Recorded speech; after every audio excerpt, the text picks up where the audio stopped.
эмне жагып атат, ошо бар текшерип жүрөбүз да бүт бардык баняларды. Жок, эси биякта жүрөт.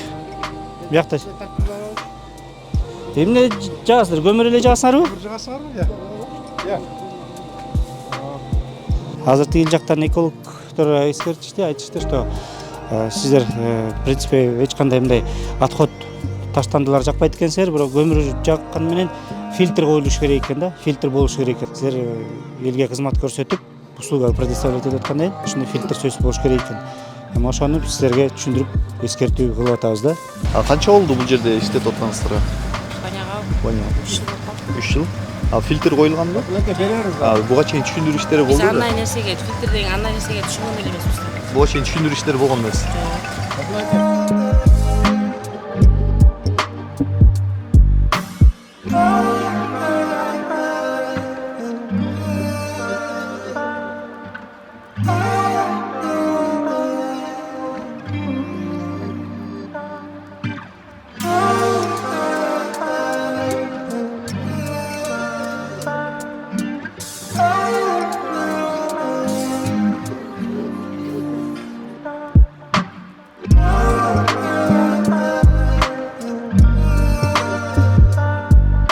Эмнеге кыш мезгилинде эмнеге бул көйгөй акыркы жылдары пайда болду деп атпайсызбы?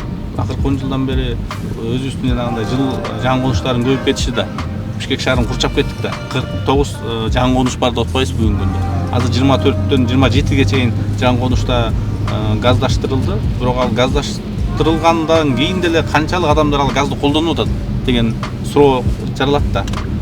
Себеп дегенде газ кымбатыраак болуп атпайбы? Мен айтып атпаймынбы, 1,5-2 эсеге чейин кымбат түшөт. Аны эле ар бир жарандын мүмкүнчүлүгү жок болгондуктан анын баарына